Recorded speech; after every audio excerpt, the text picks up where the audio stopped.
कि ये जो हम खेलने आए थे ना, ये हम जो इतनी दूर ऐसी की तैसी कराने आए थे, जो 25 करोड़ आदमियों के दिल धड़क रहे थे, ये जो हम 5 T20 न्यूजीलैंड में खेलने आए थे, इनकी भाई था। मतलब है कि आई एम वेरी सॉरी, मैं वर्ड इस्तेमाल ऐसे कर रहा हूँ, स्ट्रीट क्रिकेट एक्सेप्टेबल नहीं था। एक्सेप्टेबल नहीं है कि पाकिस्तान का स्टैंडर्ड ये था। अभी आप पाकिस्तान ने बॉलिंग किया है, मैं तो इस बात पे हैरान हूं कि न्यूजीलैंड ने जो हमें बैटिंग करवाई वो शायद कोई और मैदान था, और जब हम बॉलिंग करने गए मुझे लगता है कि स्काई स्टेडियम से ना जो है ना वो सारा मैच उठा के कहीं और किसी और आइलैंड पे शिफ्ट किया गया है। क्रिकेट बोर्ड ने अपने जिम्मे लिया। आप पंजाब क्रिकेट एसोसिएशन, आप महाराष्ट्र में चले जाएं, आप जहां जहां एसोसिएशन हैं वो तगड़ी डेमोक्रेटिकली इलेक्टेड हैं, और अगर उनको बीसीसीआई कहे कि हम वहां पे डॉग लगाएंगे, खबरदार, हम तुम्हें ऐसा मजा चखाएंगे, हम तुमसे ज्यादा डेमोक्रेटिकली इलेक्टेड हैं। जूम था। मतलब है कि आई एम वेरी सॉरी, मैं वर्ड इस्तेमाल ऐसे कर रहा हूँ, स्ट्रीट क्रिकेट एक्सेप्टेबल नहीं था। एक्सेप्टेबल नहीं है कि पाकिस्तान का स्टैंडर्ड ये था। अभी आप सुफियान का मेरे से सवाल किया ना, तो पहले मैं सुफियान का बोल लूँ कि सुफियान के लिए मैं कब से कह रहा हूँ, मैं फैसल अकरम के लिए कब से कह रहा हूँ कि यार ये दोनों रिस्ट स्पिनर हैं। रिस्ट स्पिनर कई दफ़ा समझ में नहीं आते लोगों के, इसलिए कि वो कलाइयों से कर रहे होते, फिंगर से नहीं, कि वो गुगली कब करेंगे कब नहीं करेंगे, उनको खिलाते रहो, उनको थोड़ा खिला के आप बनाओ।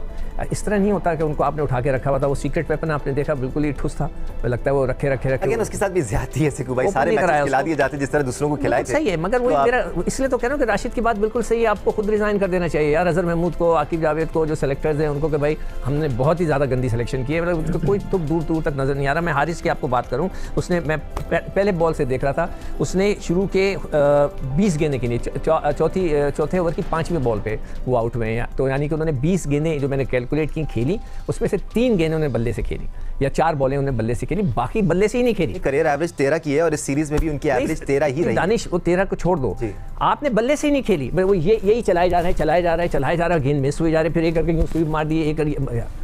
On the other hand, 4 गेंदें उनके बल्ले पे लगी हैं, वरना बल्ले पे नहीं लगी। On the other hand, even though Umair बिन यूसुफ ने सिर्फ 7 रन बनाए, 11 गेंदें खेली, लेकिन वो स्विंगिंग बॉल्स को भी चढ़कर खेल रहे थे और कनेक्ट कर रहे थे, और बॉल नजर उनको आ रहा था, एटलीस्ट बल्ला नहीं चला रहे थे। बट अहमद, मैं आपसे ये जानना चाह रहा हूँ, हमने फैसल अकरम को देखा, हमने सुफियान मुकीम को देखा, ज़्यादा नहीं देखा, लेकिन हमें स्पार्क नजर आया। सिकू भाई उनका केस लड़ रहे हैं, आप उनका जिक्र करते आए हैं, राशिद लतीफ़ उनका जिक्र करते आए हैं, तो ये फिर सिलेक्शन कमेटी को नजर क्यों नहीं आते हैं? वो स्पार्क उनको नजर क्यों नहीं आता? हम ऐसे प्लेयर को शामिल कर लेते हैं जो परफॉर्मेंस की बेसिस पर आउट हुआ, परफॉर्म नहीं किया, इन हो गया, लेकिन वो खेल रहा है और वो नहीं खेल रहा जिसमें स्पार्क था और जिसने विकेट ली थी। हाँ, आई थिंक इसमें वही सारी चीज़ें आ जाती हैं कि जब आप मेरिट पे सिलेक्शन करते हैं तो फिर आपको बहुत सारी चीज़ें जो सामने होती हैं वो नज़र आ जाती हैं, और जब आपने कोई इन्फ्लुएंस्ड होना हो किसी चीज़ से, या कोई आपको कन्विंस करने की चीज़ कर रहा हो, के लिए कुछ कर रहा हो, या PSL की फ्रेंचाइज के लोगों को ओब्लाइज करना हो क्योंकि कहीं ना कहीं उनके फेसेस हैं, तो फिर इस तरह की चीज़ें आपको देखने में मिलती हैं। आज आपने फिर देखा है कि सुफियान मुकीम ने, राशिद भाई ने हमेशा उनका केस लड़ा है, और आज फिर उन्होंने 2 आउट करके दिए कि ये जो हम खेलने आए थे ना, ये हम जो इतनी दूर ऐसी की तैसी कराने आए थे, जो 25 करोड़ आदमियों के दिल धड़क रहे थे, ये जो हम 5 T20 न्यूजीलैंड में खेलने आए थे, इनकी भाई कोई अहमियत नहीं है। हम तो यहाँ पर एशिया कप की प्रैक्टिस करने आए थे, हम तो यहाँ पे T20 वर्ल्ड कप की प्रैक्टिस करने आए थे। ये टूर्नामेंट तो हमारे मतवाए नजर ही नहीं था। मतवाए नजर का मतलब होता है कि हमारा टारगेट नहीं था। जब तुम्हारा टारगेट नहीं था तो फिर सही हुआ, फिर एक मैच भी जीतने की क्या जरूरत थी? मैं बार बार कह रहा हूं कि भाई किसी को कहने की जरूरत नहीं है, ना कोई सिस्टम, ये सारे क्रिकेटर्स हैं, यही पंचायतगिरी लेके चल रहे हैं। कोई जाकर जनाब वहीं मैच के दौरान वहां पर क्रिकेट सिखाने की कोशिश कर रहा है। अब आप मुझे बताएं क्या हुआ? अब आप इस T20 सीरीज में आपने देख लिया, आपने नए खिलाड़ी हसन नवाज को लेकर आए, आपने सुफियान मुकीम को चांस दिया, उमैर बिन यूसुफ को दिया, मोहम्मद अली को लेके गए, जहादात को लेके गए, अब्बास को लेके गए। सीरीज क्या रही कि आप करीब भी नहीं पहुंच सके, आपको 2-2 के मारा, सिवाय एक मैच के। बॉलर आपके चलने वाले नहीं है। अब आपके पास, अब आप क्या जवाब देंगे? इसलिए कि आपने तो रिजवान बाबर को बिठाया कि उनकी जो क्रिकेट है वो मॉडर्न डेज क्रिकेट नहीं है, वो T20 नहीं खेल सकते, ये खेल सकते हैं जो आप लेके गए थे। अब आपको क्या हुआ? इनमें से आपको देखे हसन नवाज एक अच्छा मिला, उसके बाद सुफियान मुकीम को हर आदमी कह रहा था कि इसको होना चाहिए था, ICC चैंपियंस ट्रॉफी में भी इसको होना चाहिए था, जब आप एक मिस्ट्री स्पिनर के साथ गए थे। आज उसने प्रेशर में 2 विकेटें ली। न्यूजीलैंड, ऑस्ट्रेलिया, ये ऐसी जगह होती है, ये नए खिलाड़ियों का कैरियर अगर बर्बाद तबाह करना हो ना, और एक साउथ अफ्रीका, तो यहां जाकर आप उनका डेब्यू करा दें। पाकिस्तान ने बॉलिंग किया है, मैं तो इस बात पे हैरान हूं कि न्यूजीलैंड ने जो हमें बैटिंग करवाई वो शायद कोई और मैदान था, और जब हम बॉलिंग करने गए मुझे लगता है कि स्काई स्टेडियम से ना जो है ना वो सारा मैच उठा के कहीं और किसी और आइलैंड पे शिफ्ट किया गया है, क्योंकि उन्होंने जो हमें मारा है भजन, उन्होंने गली क्रिकेट बना के हमारी बॉलिंग को मारा है। और हमने तो आज जो बेंच स्ट्रेंथ थी उसको भी ट्राई किया है। अब कप्तान, हेड कोच, पीसीबी, ये सब लोग ये कहते हैं कि हम एक नई टीम बना रहे हैं। ठीक है, आप नई टीम बना रहे हैं पहले, लेकिन जो आपने आज परफॉर्म किया है उसके ऊपर आप बंदा क्या आप तबसरा करे। जब हम लोग बैटिंग करने के लिए आए, कोई हमारे कान से गेंद गुजर रही है, कोई नाक से गुजर रही है, कोई गर्दन से गुजर रही है, कोई सीने से गुजर रही है, और हमारा मुंह किधर है, पैर किधर है, शॉट हम किधर मार रहे हैं। और वैसे सीरियसली बताऊं, पाकिस्तान के अंदर ना कोई और भी अगर कोई तजर्बे कर रहे होता है, ये मुल्क सबसे अच्छा न्यूजीलैंड है। यहाँ पर हम जो है ना वो ले आए अपने नए लोगों को और उनको ना फेंक दे आगे यहाँ टिम सेफर्ट और फिन एलन के कि जनाब जाएं जाकर कुछ सीखें। बहुत ही बुरा शो, जितनी उसकी जो है ना वो बुरे अल्फाज के अंदर बात की जाए, लेकिन अब कितनी इनके ऊपर तनकीद की जाए। नई टीम है पाकिस्तान की और नई टीम का ये हाल है तो हमें कम से कम इनके साथ तो खड़ा होना पड़ेगा, सपोर्ट तो करना पड़ेगा। बोर्ड और क्रिकेट बोर्ड और टीम मैनेजमेंट ये दावा करते हैं कि हम अगले फेज के अंदर अपनी क्रिकेट को दाखिल कर रहे हैं। अगर अगला फेज यहो जिहा है जिधे जो आज टीम लंगी है, तो फिर मैं जो ना वो फेज 5 से गुजरूंगा, मैं इस फेज से नहीं गुजरूंगा जो मैंने इस टीम का शो देख लिया है। ये देखिए, ये पाकिस्तानी बेचारियों की शक्लें देखें इनकी। इन्होंने एक आपस में गुफ्तगू भी कर रहे थे कि हमने अपनी अफ्तारी खराब कर दी है, क्योंकि साहब दूसरा तीसरा ओवर होता है, जब अफ्तारी का टाइम होता है तो ये अपना काम छोड़ के डॉलर्स खर्च करके, मैं पाकिस्तान से 5 के 5 T20 मैचेस मैंने कवर कर लिए हैं। तो मैं जब ऐसे टीम हारती है तो फिर बुरा लगता है, लेकिन अब बिलीव करें, तरस आता है कि मैं बुरा भला इनको क्या बोलूं। अब मैं हसन नवाज को क्या बोलूं, मोहम्मद हारिस को क्या बोलूं, मोहम्मद अली को क्या बोलूं। मेरा सिर्फ 2 प्लेयर से मेरा मसला है, एक शाहीन से और एक शादाब से। दोनों को तजर्बेकार हैं। न्यूजीलैंड के जितने भी T20 के पुराने प्लेयर हैं सारे सीनियर प्लेयर हैं। इन्होंने पहले भी पिछले साल भी पाकिस्तानी टीम का यही हाल किया था। टीम के साथ हम खेल रहे थे, आप पता नहीं क्रिकेट को कितना फॉलो करते हैं।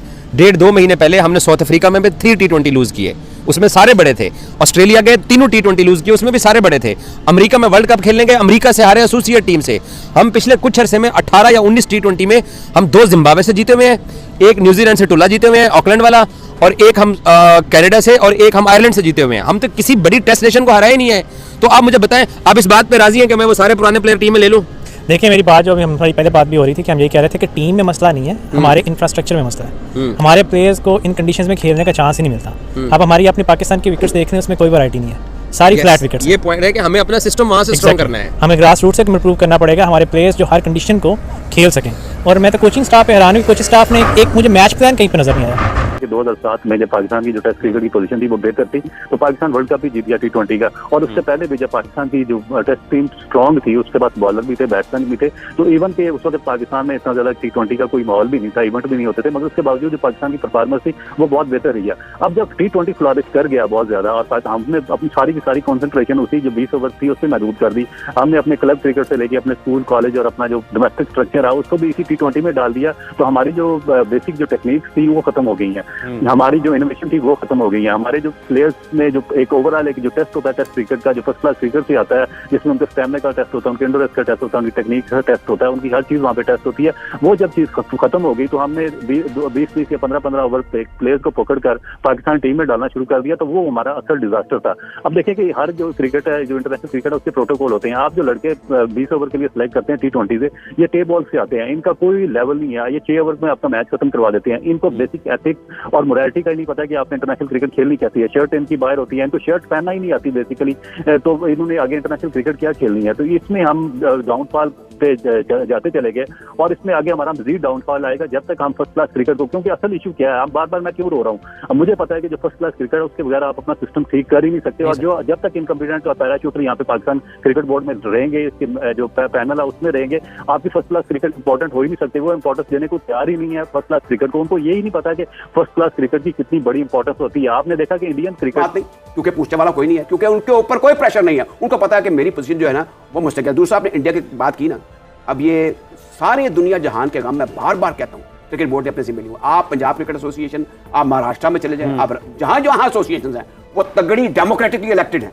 और अगर उनको बीसीसीआई कहे कि हम वहां पे डॉग लगाएंगे, खबरदार, हम तुम्हें ऐसा मजा चखाएंगे, हम तुमसे ज्यादा डेमोक्रेटिकली इलेक्टेड हैं, और सारा पैसा हमारा डिस्ट्रीब्यूट होता है। हमारे जो बोर्ड के लोग कह रहे हैं ना कि हमारे पास 3 अरब रुपए हैं, we are the third richest, ये सारा ढोंग है, ये पैसे उनके जिन्होंने कन्वर्ट अपने ऊपर कर लिए हुए। अब मैं ये भी नहीं कह रहा कि इनकी आपस में लड़ाई शुरू हो जाए, कुछ ऐसा सिलसिला शुरू हो जाए।